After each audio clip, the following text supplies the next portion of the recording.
बिस्मिल्लाहिर्रहमानिर्रहीम, अस्सलाम वालेकुम। Welcome to my YouTube channel maths with Afshan class 9। आज हम करने जा रहे हैं एक्सरसाइज 2.5 का क्वेश्चन नंबर 3। एक्सरसाइज 2.5 के फर्स्ट 2 क्वेश्चन मैं अपनी वीडियो में अपलोड कर चुकी हूँ। चैप्टर 1 चैप्टर 2 भी तमाम एक्सरसाइजेज मैं अपने चैनल पे अपलोड कर चुकी हूँ। आज की वीडियो में क्वेश्चन नंबर 3 करेंगे। क्वेश्चन नंबर 3 की स्टेटमेंट है use laws of logarithm to evaluate the following. आपने लॉगरिथम के लॉज को यूज करते हुए जो आपको गिवन टर्म्स हैं इनको इवैल्यूएट करना है। ठीक है, तो इसके 5 पार्ट्स हैं। 1 बाय 1 इन 5 पार्ट्स को हम सॉल्व कर लेते हैं। एक्सरसाइज 2.5 का क्वेश्चन नंबर 3 का फर्स्ट पार्ट जो है बच्चों हम सॉल्व करने जा रहे हैं। फर्स्ट पार्ट में हमें लॉग ऑफ 2 15 दिया गया है, इसको हमने वैल्यूएट करना है। वैल्यूएट करने के लिए एक चीज आप याद रखें कि आपने इसको लॉग को यूज करते हुए इसको वैल्यूएट करना है। ठीक है, अब हमारे पास एक कंसीडर करते हैं एक लॉ है। ठीक है, ऐसे जिसकी वैल्यू यहाँ पे बेस गिवन है। ठीक है, और यहाँ पे आपको m गिवन है।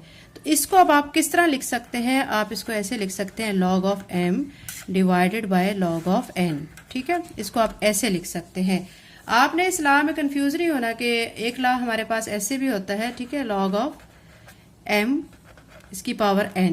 ठीक है, उसमें क्या करते हैं हम पावर को डाउन करते हैं, n log ऑफ m करते हैं। अब यहाँ पे जो n है वो एज अ बेस है। ठीक है, बेस के तौर पे गिवन है और साथ में m दिया गया है। तो अब आपने इस टर्म को, ठीक है, log of m divided by जो बेस में टर्म होती है उसको नीचे आपने लाके डिवाइड की फॉर्म में लिख देना है। ठीक है, ये लॉ आपने इन क्वेश्चंस पे अप्लाई करना है। अब यहाँ पे आपके सामने क्वेश्चन है log ऑफ 2 15। आपने बिल्कुल इस लॉ की हेल्प से इस क्वेश्चन को सॉल्व करना है। सबसे पहले आप क्या करेंगे, यहाँ पे आप लिख लेंगे, ठीक है, log ऑफ, जैसे कि यहाँ पे हमने लिखा था ना log of m divided by log of n। तो अब यहाँ पे हम क्या लिखेंगे, log of 15 divided by log of 2। ठीक है, यानी जो बेस वाला जो टर्म होती है उसको हमने नीचे लिखना होता है। ये लिखने के बाद अब आपने नेक्स्ट काम करना होता है, इनके फैक्टर बनाने होते हैं। फैक्टर क्यों बनाने होते हैं? ताकि नीचे वाली टर्म से कोई टर्म हमारी ऊपर वाली कैंसिल हो जाए। लेकिन अगर हम फैक्टर देखते हैं कि अगर इसके बनते हैं लेकिन नीचे वाले किसी टर्म से कैंसिल नहीं होता तो हम उसके फिर फैक्टर नहीं बनाते। जैसे 15 है, इसके फैक्टर कौन कौन से आ जाएंगे, 3 मल्टीप्लाई बाय 5। ठीक है, 3 5 15। लेकिन उसको लिखने की कोई जरूरत नहीं है, कोई फायदा नहीं है क्योंकि नीचे है 2, तो दोनों आपस में कैंसिल ही नहीं हो सकते। हमने फैक्टर उस सूरत में बनाने हैं जब नीचे वाली टर्म से ऊपर वाली टर्म कैंसिल हो सके।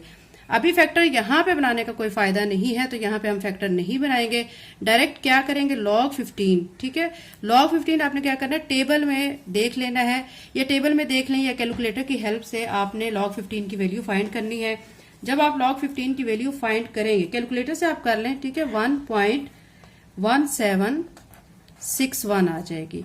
फिर इसी तरह आपने log ऑफ 2 की वैल्यू जो है वो भी आपने कैलकुलेटर के जरिए निकाल लेनी है। तो वो क्या आ जाएगी, 0.3010।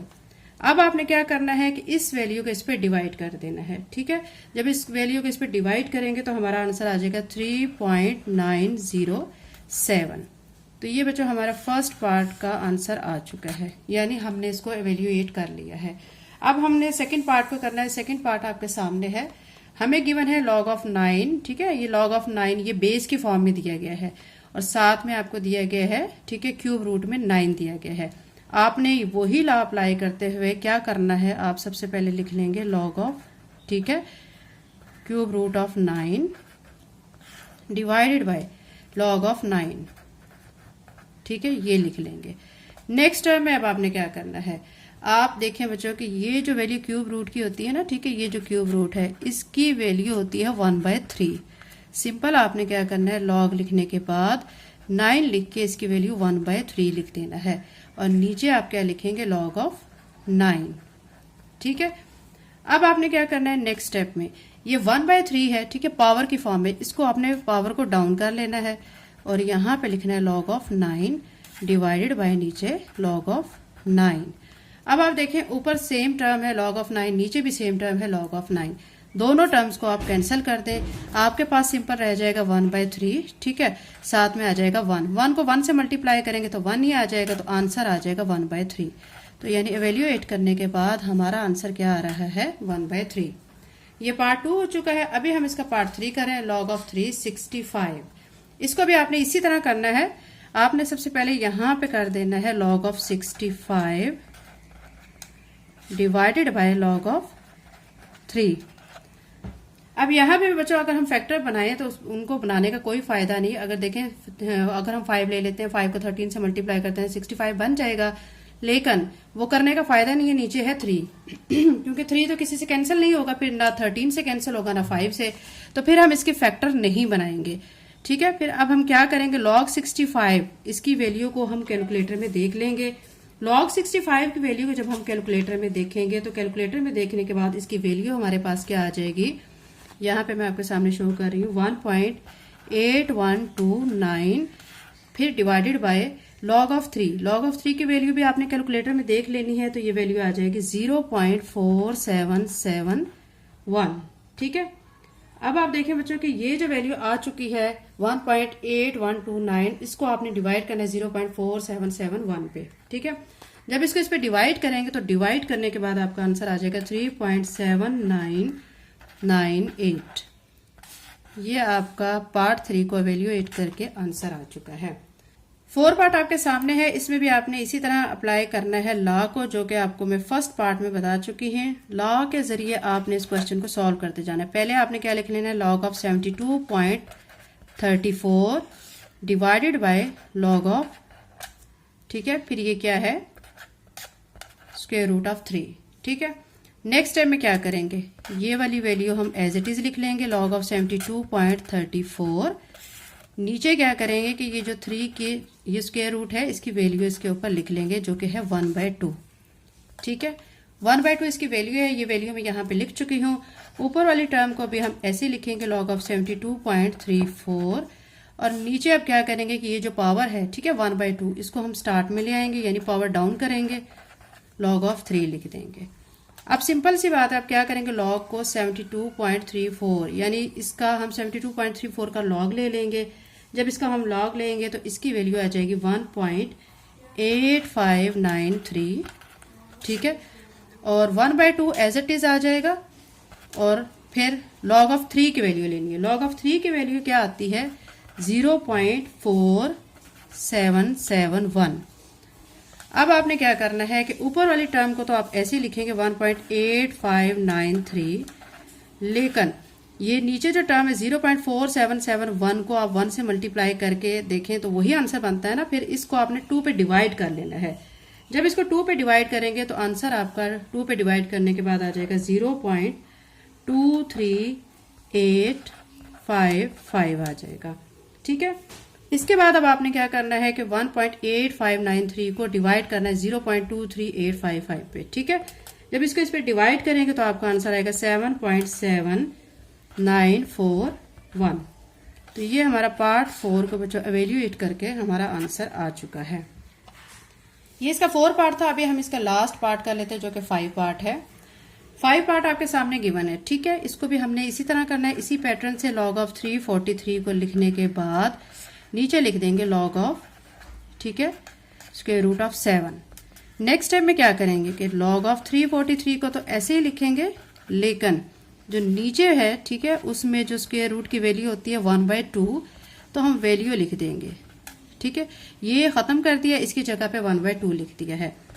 अब अगला स्टेप ये देखें 343 है बच्चों, इसको अब हम इसके फैक्टर बनाए ना। ठीक है, फैक्टर जो कि मैं आपको शुरू से बताती आ रही हूँ कि फैक्टर हम उस सूरत में बनाते हैं कि अगर वो टर्म नीचे वाली टर्म से कैंसिल होती हो। ठीक है, अभी इसकी टर्म कैंसिल हो जाएगी क्योंकि 343 जो है 7 के टेबल में जाता है।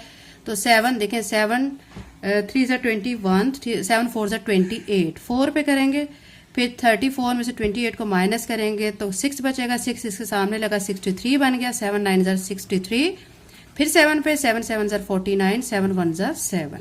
ठीक है, तो यानी log ऑफ, यहाँ पे लिखेंगे log 343 के जो फैक्टर आए हुए हैं, ठीक है, 7 7 7, मतलब 7 की पावर क्या, 3, ये हम यहाँ पे ऐसे लिख देंगे। और यहाँ पे log ऑफ 7 इसकी पावर 1/2। अब देखें ये सेम चीज बन चुकी है।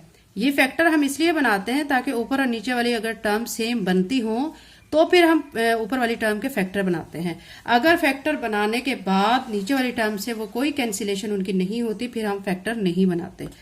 अब ये देखिए, ये पावर है, ये पावर है, पावर को आप डाउन करें, 3 लिखें, log ऑफ 7, फिर यहाँ पे भी पावर डाउन किया 1/2 log ऑफ 7। अब सिंपल सी बात है कि ये log ऑफ 7 से कैंसिल हो जाएगा। अब बच गया क्या है 3 डिवाइडेड बाय 1/2। ठीक है, अब एक चीज बच्चे याद रखें, इसको आप क्वेश्चन को दो तरह से कर सकते हैं।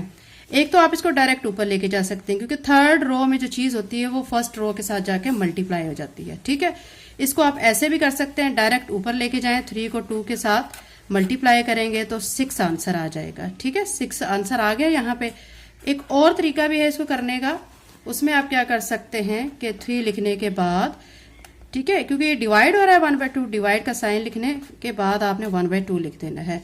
डिवाइड का जब भी हम इसको क्या करते हैं मल्टीप्लाई में कन्वर्ट करते हैं तो वैल्यूज हमारी चेंज हो जाती हैं। 2 ऊपर चला जाएगा, 1 नीचे आ जाएगा। ठीक है, 3 को 2 से मल्टीप्लाई करेंगे 6 आ जाएगा, नीचे 1, 6 1 पे डिवाइड होकर आंसर हमारा 6 ही आएगा। ठीक है, दोनों सूरतों में हमारा 6 आंसर आता है, चाहे आप ये पैटर्न अडॉप्ट कर ले चाहे ये कर ले। ठीक है, ये चीज ज्यादा इजी है, क्योंकि इसमें देखें कि डायरेक्ट क्या होता है कि थर्ड रो में जो चीज होती है वो फर्स्ट रो में जो डिजिट होता है उसके साथ जाके मल्टीप्लाई हो जाती है। तो ये बच्चों हमारा क्वेश्चन नंबर 3 एक्सरसाइज 2.5 का कंप्लीट हो चुका है। नेक्स्ट वीडियो में इंशाल्लाह क्वेश्चन नंबर 4 करेंगे। अगर आप मेरे चैनल पे नए हैं और अगर आपने चैनल को सब्सक्राइब नहीं किया तो काइंडली सब्सक्राइब करें, वीडियो को लाइक करें, बेल नोटिफिकेशन ऑन कर लें ताकि मेरी आने वाली वीडियो का नोटिफिकेशन आपको टाइम से मिल सके। Thank you and Allah Hafiz.